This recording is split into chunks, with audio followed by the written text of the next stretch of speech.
Doctors left the shot Mafia boss to die until a black nurse walked in and changed everything. I was not supposed to be in that bay. My assignment was pediatrics. Third floor, soft lighting, the smell of antiseptic mixed with the faint sweetness of apple juice boxes. I had a 12-year-old girl with a ruptured appendix waiting on a post-op check, a father in the hallway with rosary beads pressed so tight to his lips they'd left a red mark on his chin. That was my night. That was where I belonged. But at 3:09 in the morning, I cut through the trauma corridor on my way back from the supply room, and something stopped me cold. Silence. Not the quiet of a slow night. The silence of abandonment. The kind that fills a room after the people responsible for it have already made their decision and walked away clean. Bay 4. The curtain was half drawn. Through the gap, I could see the overhead fluorescence casting everything in that blue-white color that makes the living look halfway dead already. I could see the edge of a gurney. I could see blood. Not the controlled kind you manage, not the kind in measured swabs and gauze squares. I mean blood that had found every low point on the floor and pooled there like it was trying to leave the building by itself. I stepped inside. He was enormous. Even flat on his back, even unconscious, even with 3 gunshot wounds stitched across his chest like punctuation at the end of someone's sentence, this man took up space the way very few people do. Like the room had rearranged itself to accommodate him. Dark hair matted to his forehead, a jaw that looked like it had been carved from something harder than bone. Hands, God, those hands, open at his sides, palms up, like a man in the middle of a prayer he'd forgotten the words to. The monitors were still running. Heart rate, 38 and dropping. Oxygen saturation, 81 and falling. Someone had pulled the crash cart close and then left it there, unused. A gift-wrapped defibrillator no one had bothered to open. I looked around. No staff, no doctors, no one. I stepped back into the corridor and grabbed the first nurse I saw. Dominique, float pool, good instincts. Who's the attending on 4? She didn't meet my eyes. Dr. Whitmore, he cleared the bay. The patient is still alive. Amara. Her voice dropped to something I didn't like. Read the room. You don't know who that is. I know what he is. I was already moving back through the curtain. A dying man. I snapped on gloves. I cracked the crash cart. I pulled the chart. 3 bullets, 2 still lodged, 1 through and through that had nicked the left lung margin. Survivable. All of it was survivable if someone had bothered to stay. Dr. Harlan Whitmore hadn't stayed. He'd looked at the name on the intake form, Raffaele Bellamorte, and he'd made a calculation. The kind that has nothing to do with medicine and everything to do with money that had already changed hands somewhere across the city tonight. I didn't have time to be angry. Anger is a luxury. I started compressions. Not tonight, I said under my breath. It wasn't addressed to him exactly. It was addressed to the room, to the decision that had been made without my consent, to the particular brand of cowardice that wears a white coat and calls itself pragmatism. Not on my floor. Not while I'm standing here. It took 4 minutes and 17 seconds. His heart came back like it was angry about having left. The monitor screamed back to life. 52, 60, 71, climbing. I called for blood, called for a chest seal, intubated him myself when the respiratory kit jammed and the on-call tech was nowhere to be found. I worked alone for 22 minutes in a bay that smelled of gunpowder and something darker underneath. Something expensive. Cologne, maybe, or the particular smell of a man who has lived his whole life in rooms where the wrong word gets people killed. By the time Marco Severino arrived, and I didn't know who he was then, I only knew he was the largest human being I had ever seen, filling the doorway like a wall that had learned to move. Raffaele Bellamorte's vitals had stabilized. Marco looked at the man on the gurney, looked at me. His face did something complicated. "You did this?" he said. "Someone had to." He studied me for a long moment with the kind of eyes that catalog everything and forget nothing. Then he said something quietly in Italian that I didn't catch. Later, I'd find out it translated roughly to, "God help her." At the time, I thought it was gratitude. I was wrong about that. Rafe's eyes opened at 4:52 a.m. Slow, deliberate, like a man choosing to wake up rather than being dragged into it. Black eyes, not dark brown, not deep gray.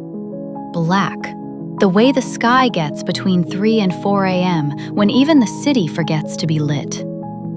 They found the ceiling first, then the monitors, then me. He looked at me the way people look at things they don't have a category for. His hand moved first. Slow, IV line dragging, until his fingers wrapped around my wrist. Not grabbing, not gripping, just closing. Like a parenthesis, like punctuation around something that couldn't be said yet. "You should have let me die, nurse." His voice was wrecked, gravel and smoke, and something underneath both that I would spend the next 3 weeks trying to identify. "Now you belong to the devil." I looked down at his hand on my wrist. I looked up at his eyes.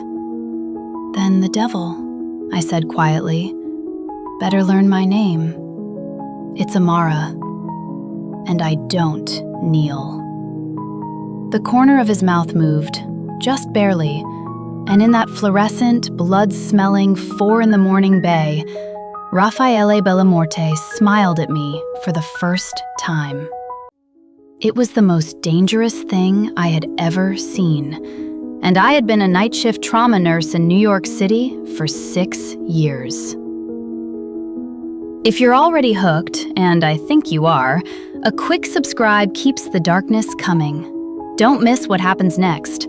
Tell me in the comments, was Amara right to save him, or was Dominique right to walk away? I need to know what you would have done. Here is what I knew about myself at 31 years old. I had worked St. Mary's night shift since I was 25. I had taken the shift because it paid a differential and I needed money, and I had stayed because I discovered that I was good, genuinely, unusually good, at the specific kind of calm that 3 a.m. emergencies require. Most people's nervous systems escalate with chaos. Mine flattens, gets quiet, gets clear. My mother called it a gift. My last boyfriend called it not normal. He left. I stayed on nights. I had student loans from 2 degrees, a small apartment in Harlem that I'd spent 3 years making feel like mine, and a mother in a memory care facility in the Bronx who recognized me about half the time on good days and none of the time on bad ones. The facility cost more than I could comfortably afford. I made it work. I always made it work. What I did not have, any particular interest in the architecture of New York's organized crime families, any knowledge of the Bellamorte syndicate or its territories, or any awareness that I had just saved the life of a man whose survival or death had been worth $250,000 to someone on the other side of the city. I found that last part out on day 2. The morning after Rafe stabilized, I filed a formal incident report on the abandoned bay, named Whitmore. Documented everything: timeline, vitals, the untouched crash cart, the blood on the floor that no one had stayed to manage. I handed it to my charge supervisor, a woman named Greta, who had been running this hospital's night shifts since before I was born. Greta read it, set it down, looked at me across her desk with an expression I'd never seen on her face before, something between admiration and genuine fear. "Amara, honey, do you know whose chart you signed last night?" Raffaele Bellamorte, 41 years old, 3 GSWs, blood type O negative. I paused. Why? Because Harlan Whitmore has a very nice house in Connecticut that he did not pay for with a hospitalist's salary. She slid my incident report back across the desk. And because 2 of the men who brought that patient in are still in this building, and they have not left, and they are not family members. I looked at the report. I looked at Greta. I'm not pulling the report. I know you're not, she sighed. That's why I'm worried about you. Marco Severino found me at 7 a.m. in the break room. He moved quietly for a man his size, an unsettling quality in someone who looked like he could pick up the vending machine and throw it through the wall. He set a paper coffee cup on the table in front of me without being asked. Black, exactly the way I took it. I hadn't told him that. He wants to see you, Marco said. He's in post-operative recovery. He shouldn't be having meetings. He's aware of that. The ghost of something that might have been a smile. He's having them anyway. I went. Not because Marco asked me to, because it was my patient, and I was checking his vitals regardless. Rafe had been moved to a private room at the end of the East Wing that I was reasonably certain hadn't been a private room yesterday. Someone had rearranged the floor. Someone with the particular kind of resources that makes buildings rearrange themselves without paperwork. There were 2 men in the hall outside, dressed well, standing too still, eyes that moved in patterns I recognized as trained surveillance. They let me through without a word. He was sitting up. He shouldn't have been. 40-something hours after 3 gunshot wounds and emergency intubation, he was sitting up in the hospital bed with the IV still running, dressed in a clean black shirt that had appeared from somewhere, reading something on a phone that had also appeared from somewhere. He looked up when I came in. That same quality, the look of a man cataloging. Your blood pressure should be much lower than I suspect it currently is, I said, snapping on gloves. Sit down, Amara. I'm your nurse, Mr. Bellamorte. I'll stand. A pause. Something shifted in those black eyes. Not anger. Something more complicated than anger. I know about the report you filed. His voice had recovered from last night's gravel. Still low, still carrying that smoke and weight quality, but controlled now, deliberate. I know about your mother at Whitfield Memory Care. I know you've been covering her rates for 11 months without the family supplement you applied for, which was denied in August. He watched my face. I know your lease is up in 6 weeks on a building that's just been sold to a developer who's raising rents 40%. The room was very quiet. I finished taking his blood pressure, 148/91. High, but under the circumstances, survivable. Like everything about this man.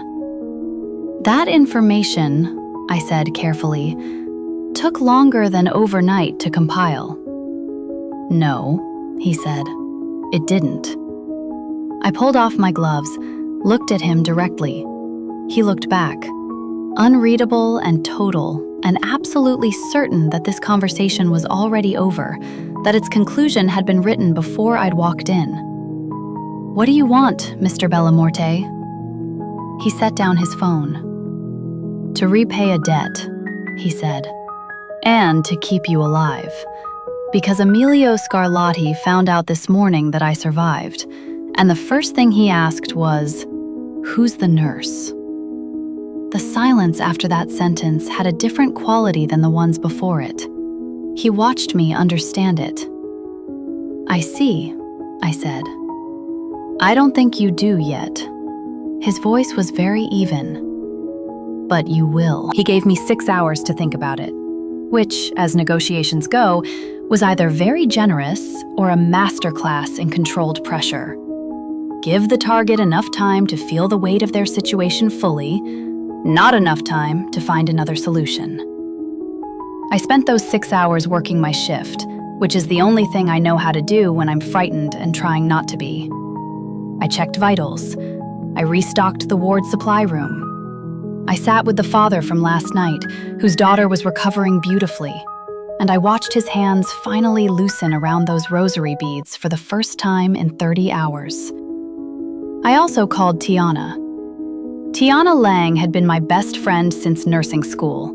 Sharp-tongued, deeply practical, the kind of person who brings a legal pad to emotional crises. She answered on the second ring, and I told her everything. When I finished, there was a 6-second silence. "How good-looking is he?" "Tiana, there's a contract out on my life." "I heard that part. I also heard you say he sat up in bed 40 hours post-op, which means he's either biologically impossible or built like something that doesn't have a common name yet. How good-looking?" "This isn't relevant." "It's extremely relevant to the decision you're about to make. Amara, listen to me. You saved a mob boss. The people who tried to kill him now want to kill you. You have two options: run somewhere on your own and hope for the best, or let the man with an army keep you safe. This is not complicated." "He's going to own me." "He's going to try," she said. "That's different, especially for you." I hung up and went back to my patient. The second conversation with Rafe happened at 9 p.m. Marco met me at the elevator and walked me down without being asked, and I noticed this time that the two men in the hallway weren't just watching the hall. One of them had a line of sight to the stairwell, one to the emergency exit. Someone had done a threat assessment on this hospital floor and stationed men accordingly. The level of quiet competence in that arrangement unsettled me more than the guns would have. Rafe was on his feet this time, standing at the window. He'd traded the hospital gown for the black shirt entirely now, IV removed, bandaging neat under the fabric. He was looking at the lights of the city below, not romantically, not wistfully, the way a general looks at a map. He didn't turn when I came in. "Dr. Whitmore," he said, "has taken an unplanned vacation. He won't be filing a counter-report or applying pressure to your incident documentation." "I didn't ask you to do that." "No." He turned then. "But it needed doing." I stood by the door, not blocking it. I wasn't going to pretend I was prepared to run, just keeping the distance as a statement. He crossed to the small table by the window. There was a folder on it. He opened it and turned it to face me without touching it further, like he was presenting evidence rather than making a pitch. Inside, a lease agreement. An address in the West Village I recognized as one of those buildings that people on my salary drive past and look at briefly and then look away from. A document with Whitfield Memory Care's letterhead. A retainer agreement for a private security firm. "The apartment is yours regardless of your decision," he said. "For saving my life, that much is settled. Your mother's facility costs are covered for as long as she needs the placement." He paused. "The security arrangement is contingent on your agreement to stay within the parameters I establish until Scarlatti is handled." "Parameters," I said. "Such as?" "You'll be relocated to a residence I control. You'll continue your nursing work. I'm not asking you to stop. You'll have a security detail. You won't go anywhere without informing Marco." "And if I say no to the last part?" The pause was very brief, very precise. "Then the security detail becomes less negotiable," he said, "and less comfortable." There it was, the iron in the offer. Not a threat, not quite, but the clear articulation of a wall where I'd hoped there might be a door.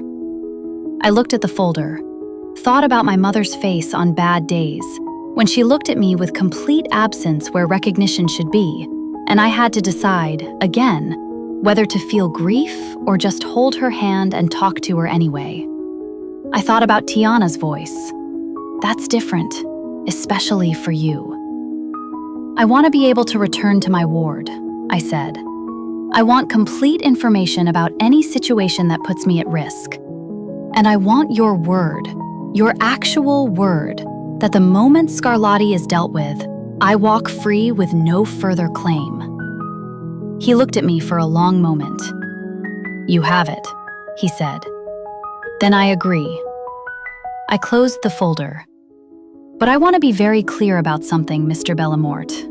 I am not staff. I am not a possession. I am not part of your world. I am a woman in a dangerous situation accepting a practical solution. The moment that changes, we renegotiate." Something in his face shifted. Not softness exactly. Something that lived in the neighborhood of respect. "Noted," he said quietly. Marco appeared in the doorway with a coat, mine, from my locker, which meant someone had been in my locker, which I filed away to be angry about later. "The car is downstairs," Marco said. I put on my coat. I looked at Rafe once more. He was already watching the city again, like a king surveying what needed to be fixed. I left the hospital at 9:47 p.m. in a blacked-out Maybach that smelled of leather and something faintly of smoke. The city streamed past the windows in wet neon, and I thought, quietly, carefully, in the part of my mind that has always been honest with me even when I didn't want it to be, that I was not just afraid of what I was walking into. I was also, against every instinct I had, curious. Before we go deeper, I need to know. Team Amara for taking control of the situation, or did she walk into a trap? Drop your answer in the comments. And if you haven't subscribed yet, do it now. This story only gets more intense from here. The penthouse was on the 28th floor of a building in Tribeca that had no signage, no doorman in a visible uniform, and a lobby that looked like the waiting room of an exclusive private bank. Clean marble, subdued lighting. 3 men in the lobby who weren't reading anything or looking at their phones, which meant they were working. The apartment itself was something I didn't have the architecture vocabulary to fully describe. Floor-to-ceiling windows along 2 full walls, the Hudson below, lit silver. Furniture that had been chosen by someone with both money and taste, which is less common than money alone. Deep charcoal sofas, a dining table that could seat 12, bookshelves that held actual books, not decorative ones. I checked. Machiavelli in Italian, Dostoevsky in English, 3 volumes on Sicilian agricultural law from the early 1900s. "The guest suite is through there," Marco said, pointing. "Kitchen is fully stocked. Chef comes at 7 if you want breakfast. Or there's a standing order from 3 different places if you'd rather have something tonight. The security code to the main door changes every 48 hours, and I'll give you the new one each time." He paused. "You're not locked in. But you'd know if I left." "Yes." "And the exits?" "Watched. For your protection, not your containment." He said it like he'd said it before, like it was a line the operation had trained him to deliver. "Thank you, Marco," I said. I meant it without irony, which surprised me. He looked briefly startled, then nodded and left. I stood in the center of that enormous, expensive, quietly surveilled apartment and let myself feel the full weight of the last 24 hours for the first time. I was not a person who cried at stress. I was a person who found the nearest flat surface, sat down on it, and breathed until the trembling stopped. I found the nearest flat surface, which happened to be the kitchen island. I sat on it. I breathed. My phone had 11 missed calls. 2 from Tiana, she already knew I'd texted from the car. 3 from colleagues at St. Mary's. 6 from numbers I didn't recognize, which I deleted without listening to. I called my mother. She answered on the second ring, which was unusual. Her voice was clear, one of her good nights. "Amara, you sound tired, baby." "I'm okay, Mama." "You don't sound okay.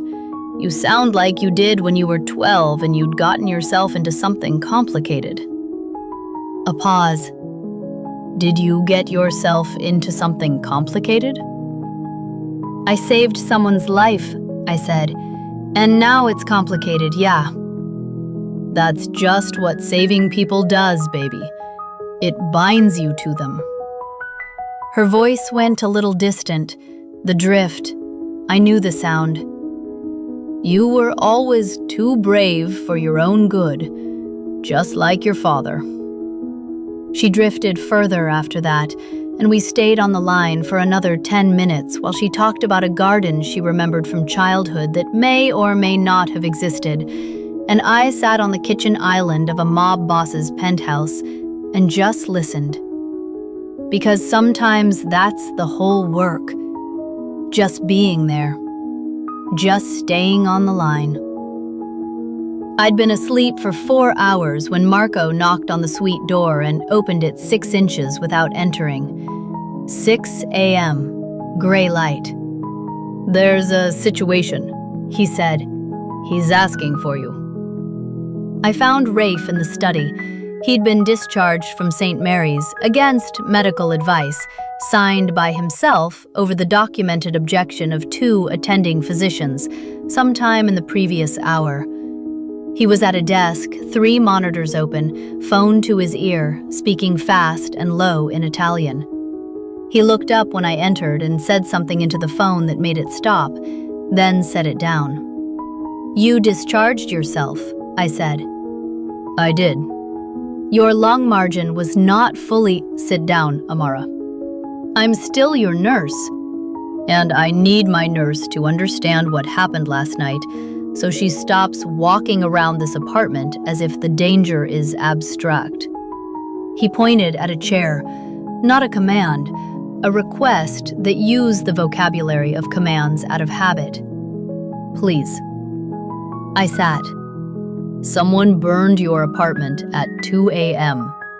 He said it flatly, no softening. No one was hurt.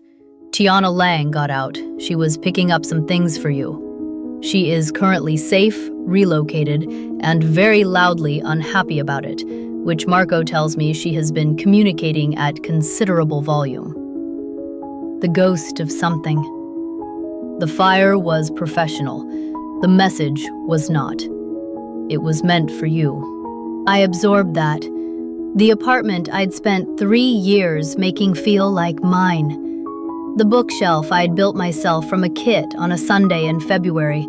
The photographs on the refrigerator. The particular angle of afternoon light through the east window that I'd arranged every piece of furniture around. Gone. Okay, I said. He watched me. That's all? What would you like me to do instead? Fall apart? That doesn't help either of us. I met his eyes. What's the next step? He looked at me for a long moment, that cataloging look, but different now. Recalibrating. The next step, he said slowly, is that you stay inside this building while I locate Scarlatti's asset who executed the order. And if the asset is inside your own organization? The pause was half a second. What made you think that? Because Scarlatti knew my name before sunrise. The only people who knew my name in connection with you were inside that hospital, inside this building, or inside whatever network got you relocated to a private room before dawn. I held his gaze. You already suspect it too. That's why you're not sleeping. He was quiet for a long time. Yes, he said finally. Just that. Just yes. And in the gray, early morning of a Tribeca penthouse that wasn't mine and a life I hadn't chosen, Raffaele Bellamorte and I looked at each other with the specific recognition of 2 people who have both learned at some cost that the most dangerous things are always closest to home. We lived at close quarters for 11 days before anything broke. I don't mean that nothing happened. Things happened constantly. Rafe worked. Calls at midnight, encrypted documents, meetings I was asked to leave rooms for and left without argument because I understood the exchange we'd made. I worked too. I was back at St. Mary's on day 4, with 2 security detail members stationed outside in a car I pretended not to see. Marco drove me, waited, drove me back. We developed a routine with the silence of 2 people who didn't know each other well enough to fill it yet. Rafe recovered faster than any patient I had ever monitored. I checked his wound margins every morning with the objectivity that training builds: clinical, precise, professional. He submitted to it with the patience of a man who understood that cooperation here was more efficient than resistance, and who watched me work with a quality of attention I did my absolute best to file under patient compliance and not examine too closely. The apartment was big enough to give each other distance. We used it. And then, on the 11th night, I couldn't sleep. It was 1 a.m. I made tea and brought it to the living room and found him already there, standing at the window in the dark, a glass in his hand with 2 fingers of something dark in it. He was in a plain white shirt, sleeves rolled, the kind of casual I hadn't seen from him yet. No jacket, no performance, just a man standing in the dark, looking at the river. I almost went back to my room. I should have gone back to my room. "Can't sleep either," he said, without turning. "Occupational hazard. Night shift nurses never entirely trust daylight sleep." I settled on the far end of the sofa with my tea. "You should be horizontal. Your lung is fine, Amara. I'll decide what's fine." He turned then, and there was something different about him in the dark and the quiet that I hadn't seen in the controlled precision of his daytime self, something less constructed. He crossed and sat at the other end of the sofa, not close, setting his glass down with the careful deliberateness of a man who was choosing to occupy less space than he could. We sat in silence for a while. The city moved below us. The river didn't care about any of this. "Why nursing?" he asked. Not small talk, a real question. I thought about giving him the resume answer. I gave him the real one instead, because it was 1 a.m. and I was tired of being careful. My father had a stroke when I was 16, at home, in the kitchen, a Tuesday morning. My mother didn't know what was happening and called neighbors instead of 911 because she panicked. And by the time the ambulance came, there were 20 minutes that shouldn't have been lost. I looked at my tea. He survived, but the 20 minutes cost him. He was never quite the same person after. I paused. I decided that being the person who knows what to do in those 20 minutes was the most useful thing I could possibly become. He was quiet for a moment. "You were 16, he said. "I was." "And your response to watching your father almost die was to decide to become competent." He said it without inflection, but I heard the thing in it, the recognition. "What was yours?" I asked. A long pause, then, "I was 12 when my father was killed. My response to watching my father die was to decide to become dangerous." He said it matter-of-factly, not proudly, not with shame, as information. "How'd that work out?" Something shifted in his face. "3 bullets. You tell me."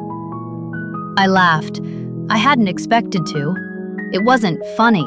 It was the darkest possible version of funny, the kind that lives at 1 a.m. when you're too tired to maintain appropriate distances. His expression changed when I laughed. Surprise, and then something warmer and more dangerous than surprise. "You're not afraid of me," he said, like he was still processing it. "Of course I am," I said. "I'm just not governed by it." He looked at me for a long moment. Then he set his glass down and moved, not fast, not sudden, but deliberate and without question, until the distance between us was no longer a statement. His hand came up slowly, the backs of his fingers tracing the edge of my jaw like he was memorizing the shape of it. like he was asking a question with his hands that he couldn't assemble the words for. I should have moved. Every sensible thing in me listed the reasons. I didn't move. Amara. My name in his voice at that proximity, at that hour, was something I was not prepared for. Low and deliberate, and wrapped in something that sounded very much like the beginning of honesty. Don't, I said. Not a rejection, a warning. Don't do this unless you mean it. I don't do complicated for the sake of complicated. I don't do proximity and danger and call it feeling. If you're about to kiss me because I'm here and it's dark and almost dying makes people want contact, don't. His thumb stilled against my cheek. And if I mean it, he said. The silence lasted about 4 seconds. I counted. I kissed him first. Not gently, not tentatively. The way you do something after 11 days of refusing to, with the full weight of everything held back in it. His response was immediate and total, his hands moving to my face and then into my braids, and he kissed me back the way I imagine he does everything, completely, with no distance held in reserve. It lasted until we both remembered, by some mutual and wordless agreement, that there were things unsettled between us that kissing wouldn't resolve. I pulled back. He let me, hands still loose in my hair. This changes something, I said. Yes. I need to know what I'm dealing with before it changes more. The whole truth. Your father, the syndicate, Scarlatti, the cousin you mentioned? I looked at him directly. All of it. His hands dropped slowly from my hair. He sat back, looked at the river for a moment. Tomorrow, he said. Tonight, I said. He looked back at me, something in his face that I was only just learning to read, the particular stillness of a man deciding how much of himself to hand over. Tonight, he agreed. He told me slowly, the way you tell things you've been carrying for a long time, not fluently, with the rehearsed ease of a story told often, but in fragments, with the gaps and silences of someone accessing the actual memory rather than the polished version. Cesare had built the Bellamorte syndicate from a small real estate protection operation in the early 1980s into something that controlled the eastern seaboard's import infrastructure by the mid-90s. He was known for two things: absolute loyalty to his family and absolute ruthlessness to everyone else. He had raised Rafe and his brother Nico with the same dual curriculum: classical education during the day, the architecture of power at night. Not cruel, Rafe was clear about that. Cesare Bellamorte had been a man who loved his sons, which is why what happened to him was worse. Rafe was 12 when he heard the shot. He was in the study on the second floor of the family home in Brooklyn, doing Latin homework, when a single gunshot came from the floor below. He ran. He found his father. The shooter was never identified publicly, but Rafe, at 12 years old, had looked at the angle of entry, had noticed the unlocked side door, had registered that the family dog hadn't barked, and had drawn a conclusion that took him 15 more years to prove. Someone inside let the shooter in, I said. Someone inside was the shooter. His voice was very steady. My father's brother, Dario. He paused. Dario wanted to inherit the operation. My father left it to me, held in trust by Marco's father until I was of age. Dario waited 15 years, built alliances with the Scarlatti family, and then tried to liquidate the inheritance. A pause. That's the short version. What happened to Dario? He died in a car accident 7 years ago. The tone of that sentence was its own answer. I absorbed this. Outside, the city was doing its 2 a.m. murmur, distant, indifferent, full of its own violence and its own tenderness. And now Scarlatti is finishing what Dario started, I said. Scarlatti's been waiting for the right moment for 20 years. He's patient. His whole operation runs on patience. Small moves, accumulated pressure. Rafe's jaw worked. He paid Whitmore to let me die. When that failed, he burned your apartment to send me a message. The people near you are not safe, which is his way of saying, step back, cede territory, and I'll let the collateral damage stop. And will you? Step back? He looked at me like the question had come from somewhere unexpected. No, he said, not with anger, with the quiet finality of a man stating a law of physics. I don't cede. I never have. It's not... He stopped, tried again. My father built something. It wasn't clean. What he built wasn't clean, and what I've kept isn't clean either. But it employs 400 families. It funds 3 hospitals in Sicily that exist because of Bellamorte money. It's tangled up with things I wish it wasn't. He looked at his hands. I'm not going to pretend it's good, but I protect what's mine, and I don't kneel. I heard my own words from 3 weeks ago in the trauma bay. I don't kneel. He'd remembered. Your cousin, I said. You mentioned... His face changed, something tighter. Nico's son, Matteo. He said the name like it cost him something. He grew up with me. After Nico died, another story, another time, I raised Matteo myself, made him capo of the Harlem territory, trusted him completely. The pause had weight. Marco discovered 3 days ago that Matteo has been feeding Scarlatti information for 2 years. My hospital admission, my surgical schedule, my security rotation, the name of my nurse. His voice dropped on that last sentence. The bounty on you. Matteo generated that information. The room felt different after that. He gave Scarlatti my name, I said. Yes. And you've known this for 3 days? Yes. And Matteo is currently held at one of our facilities while I decide what to do about it. Something terrible moved through his voice for one moment, quickly controlled. He's family. He's also the reason your apartment burned. These 2 things don't resolve neatly. I thought about what it means to love people who betray you. I thought about my mother on her bad days, when she looked at me without recognition, and I had to decide, again, whether to feel betrayed by her absence or to hold her hand anyway. Love and injury in the same body, the way grief and fury share the same room. Whatever you decide, I said carefully, decide it because it's right. Not because it's easy.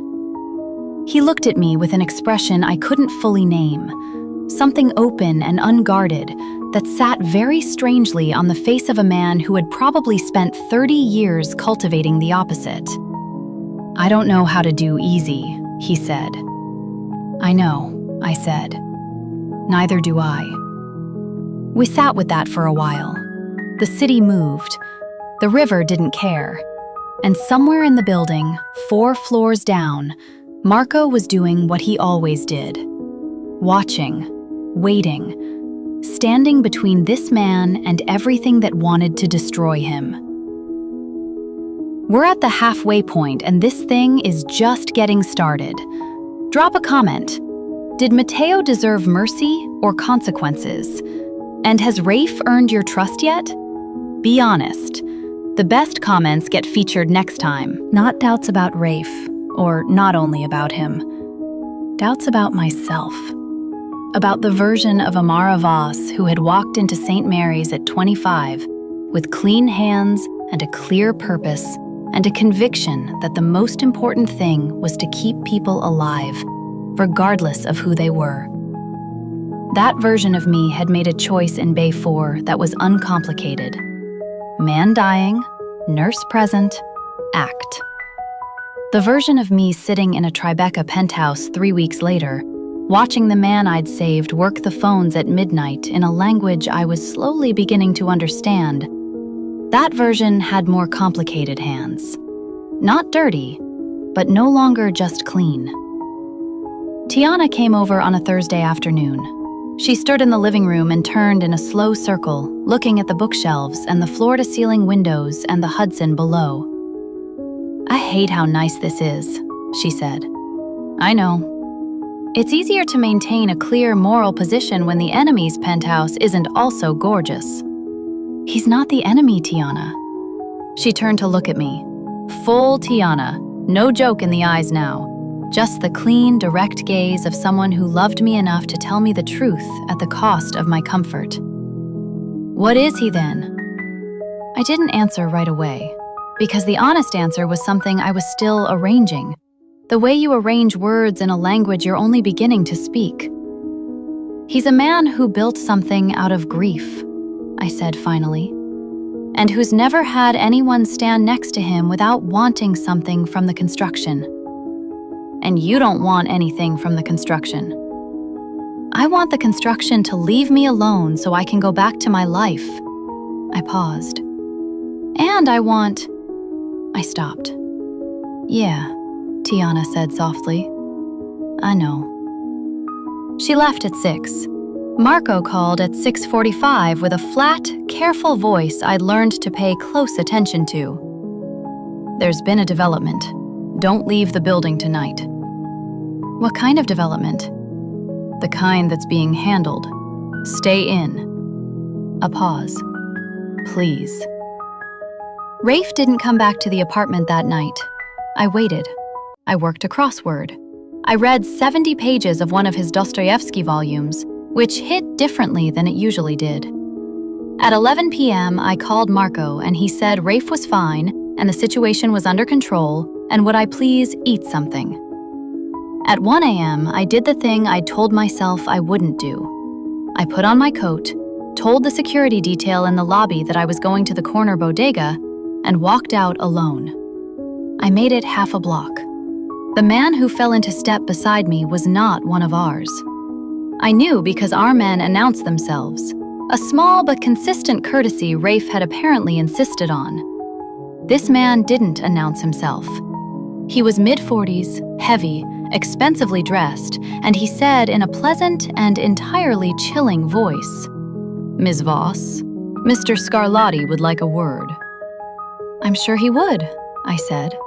My voice came out even. My hands were not. "He's prepared to offer you a significant consideration to relocate voluntarily, away from Bellamort, away from the situation. A new start, somewhere comfortable." A pause. "Or, alternatively, the current situation becomes significantly less comfortable for you. Your choice." I looked at the man, thought about the 12 years of work that had led me to that hospital corridor, thought about my mother's voice on the phone, clear as a bell on good days, saying you were always too brave for your own good. "Tell Mr. Scarlatti," I said, "that I don't accept offers from people who burn my books." The man's expression didn't change. "That would be a mistake. I make them sometimes." I looked at him steadily. "The people currently watching me from the car across the street are about to make you a different offer. I'd recommend taking it."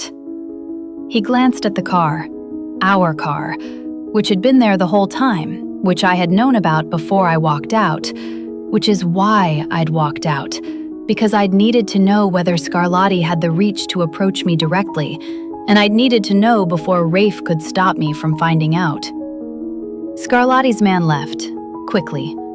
Marco appeared at my elbow approximately 4 seconds later, which meant he'd moved at speed from the car, which meant he'd been very alarmed, which I felt somewhat guilty about. "That was deliberate," he said. "Not a question." "I needed intel." You could have been killed. I assessed the risk. The approach was meant to be persuasive, not violent. Scarlatti wanted me scared and compliant, not dead. Dead creates complications. He's a patient man who plays long. I met Marco's eyes. He has someone feeding him my routine from inside this building. Marco went very still. That man knew I'd walk out tonight, I said. He was positioned and ready. He knew I'd go out alone and that I'd turn right. Someone told him that. I paused. Not Matteo. Matteo is contained. Someone else. Marco pulled out his phone. When Rafe came back at 2 a.m., he found me and Marco in the study with a list of names on a whiteboard and a timeline that mapped 3 weeks of movements against 3 unexplained pieces of intelligence that had reached Scarlatti ahead of their natural disclosure point. He stood in the doorway for a moment, looked at the board, looked at me. You walked out deliberately, he said. I did. That was dangerous. I know. I met his eyes. We have a second leak. His name is probably on this board. We need to move in the next 24 hours or Scarlatti will reposition. Rafe looked at the board for a long moment. Then he said, very quietly, You terrify me, Amara Voss. Good, I said. Now let's work. The second leak was a man named Caruso. Mid-level security, 4 years on the Bellamorte payroll, Scarlatti's money in an account in his brother-in-law's name. Rafe handled it the following morning in a meeting I was not invited to and didn't ask about. What I was invited to was a conversation that changed the shape of things between us. He found me on the terrace in the late afternoon. Rare winter sun, the kind that makes New York look like a photograph of itself rather than the actual thing. He brought 2 coffees, sat down next to me without the usual performance of containment, just settled into the chair like a man who was tired of holding himself at the edges. I need to ask you something, he said. Ask.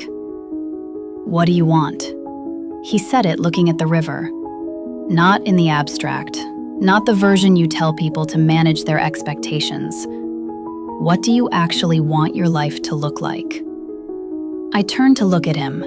He was still looking at the river. Why? Because I'm trying to figure out whether what I want and what you want have any overlap. He glanced over then, brief, direct, and I prefer to have accurate information before I act. There was something almost boyish in the seriousness of it. This enormously dangerous man conducting due diligence on his own feelings as if they were a strategic acquisition. I would have laughed if it hadn't also been, very clearly, the most honest thing he'd said to me. I want my mother to be comfortable, I said. I want to keep working. I want to sleep at normal hours eventually. I want my bookshelves back. Not necessarily those specific books, but books I've chosen. I paused. I want to stop having to be brave about things that shouldn't require bravery. And personal. Relationships. I looked at my coffee cup. I want something that doesn't require me to be small. I spent my last relationship being asked to take up less space, professionally, emotionally, in conversations.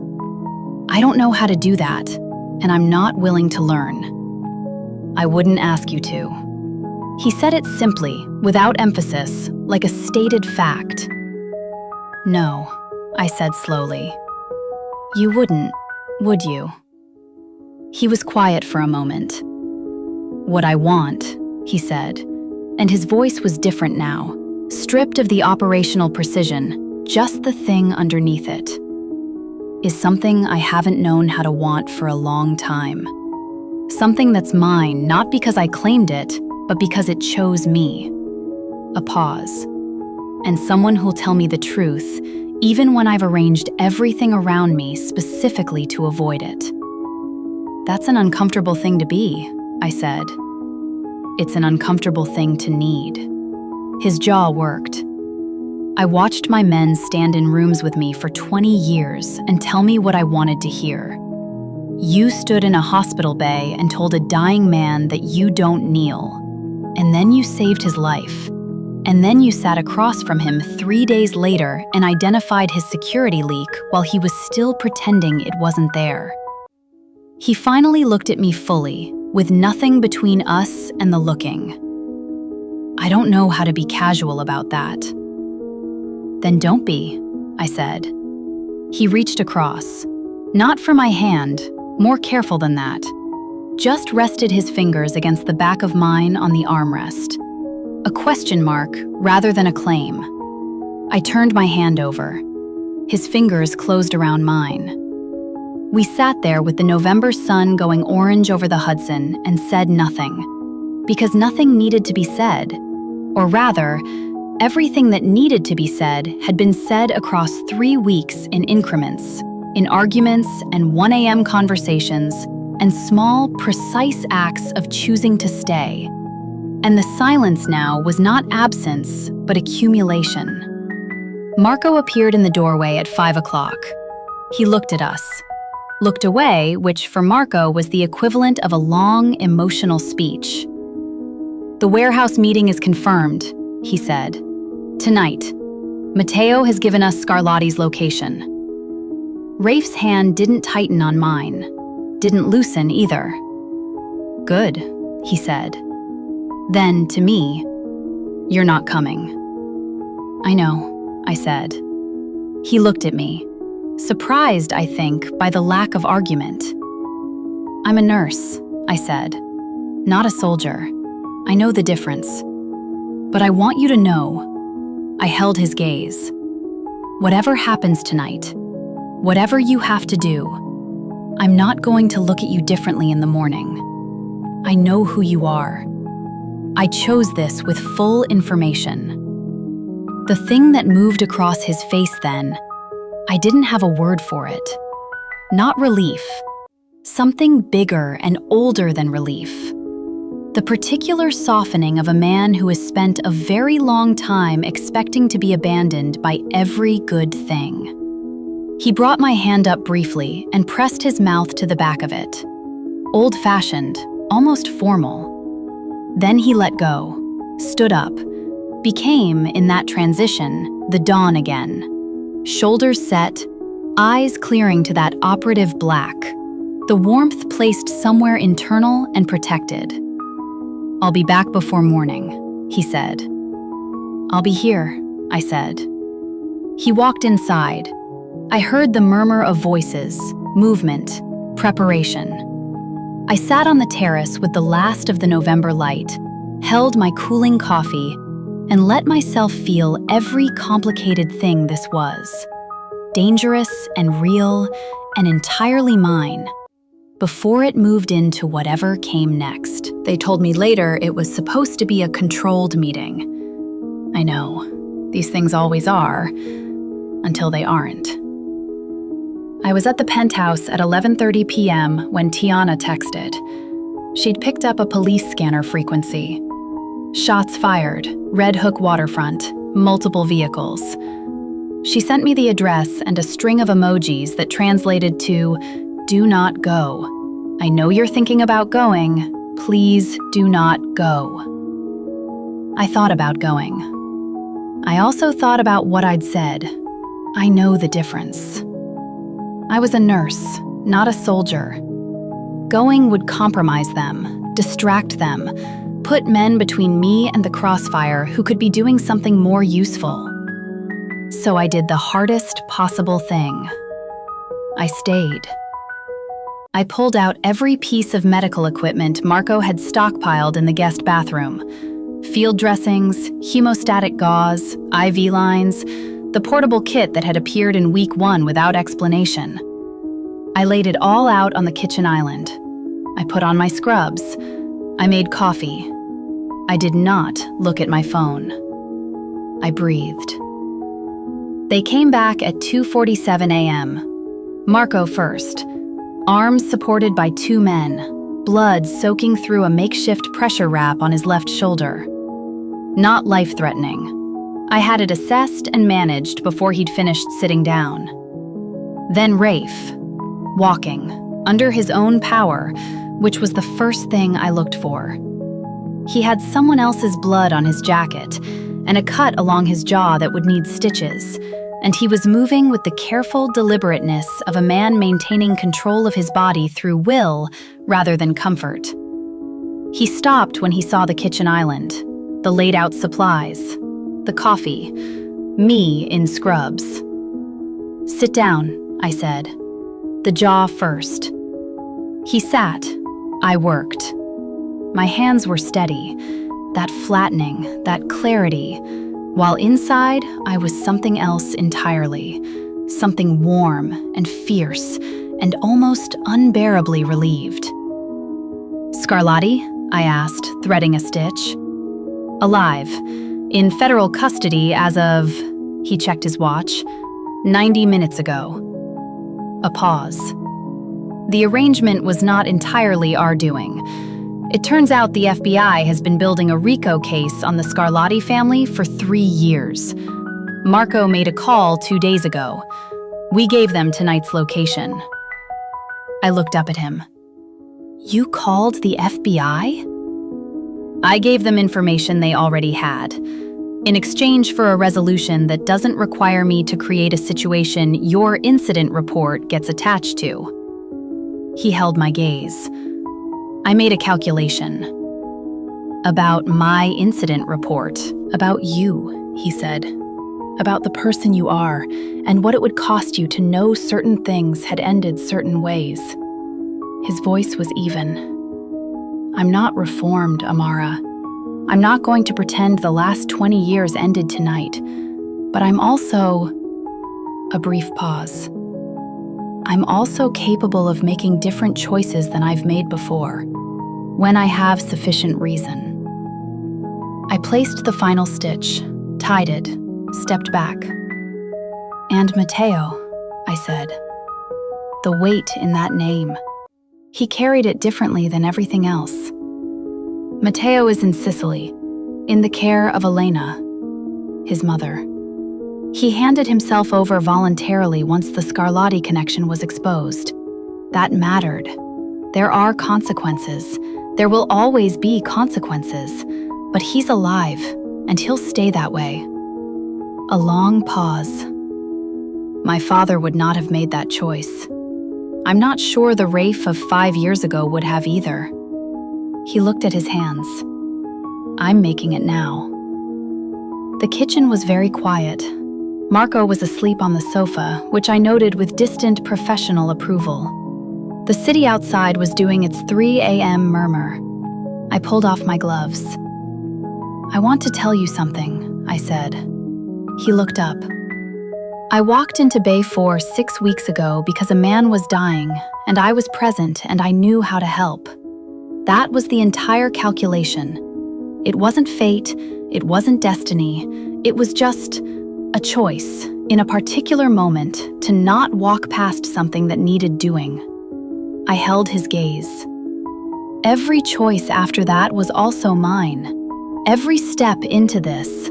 Nobody pulled me here. I came because I kept deciding to. "I know," he said. "I'm telling you because I need you to know it was never just gratitude. Not on your side and not on mine. We didn't fall into this. We built it. Out of very unpromising materials at very inconvenient times, but we built it." I paused. "And I don't abandon things I've built." He stood. He was tall.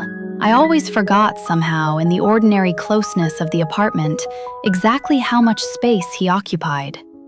He stood and he looked at me, and his face was entirely open for once. No construction, no architecture, just the man. "I have spent my entire adult life," he said slowly, "being very competent at things that cost me everything that wasn't the operation. I have held this organization together through things that would have dissolved anything weaker. I have been, in the specific accounting of what I swore to be, a good Don." A pause. I don't know how to be a good man. I'm not certain I am one.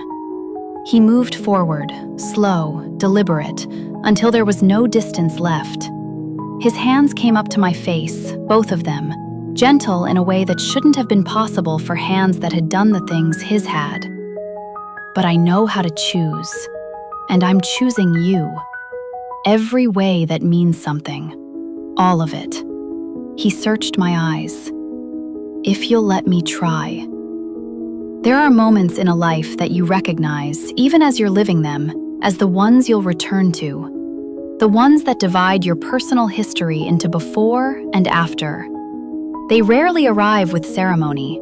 They arrive at 3 a.m. in a kitchen that smells of antiseptic and coffee, with a man whose jaw you've just stitched and a sleeping underboss on the sofa, and the city going about its dark business outside.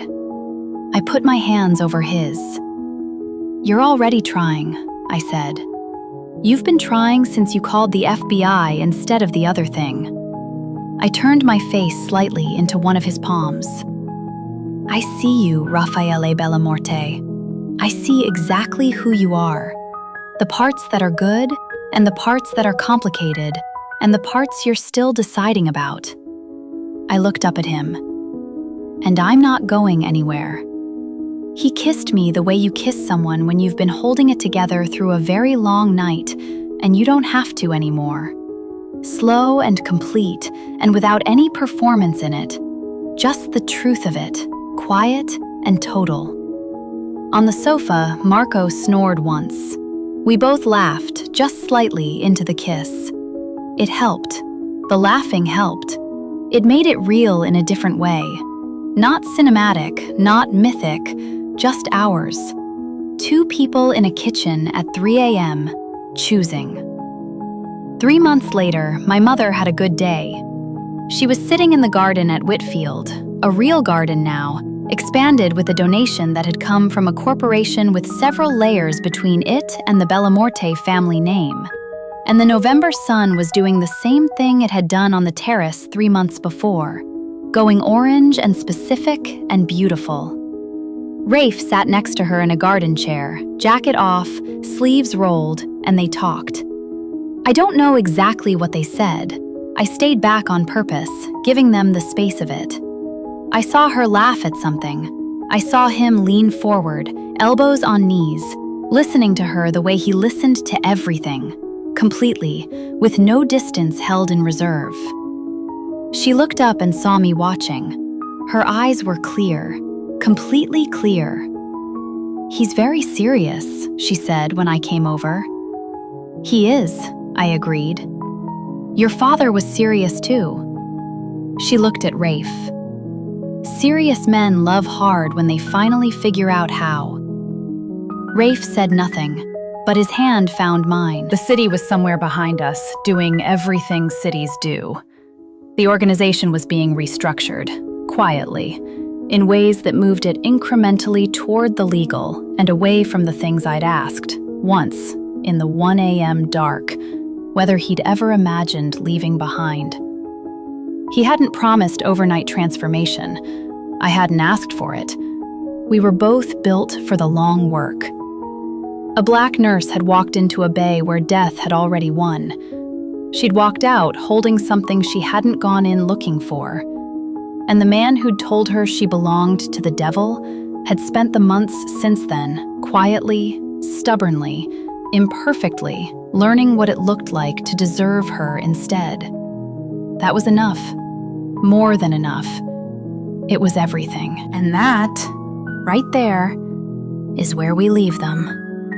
Not in the violence, not in the danger. In a garden, in the sun, with an old woman's clear eyes and the specific warmth of a hand that chose to hold on. Amara didn't need saving. She needed room. She needed someone who understood that courage isn't the absence of fear. It's the decision, made again and again, to act anyway. And Rafe? Rafe needed exactly what he'd spent 20 years building his whole empire to avoid. Someone who saw through all of it and stayed. That's the thing about love in dark places. It doesn't arrive clean.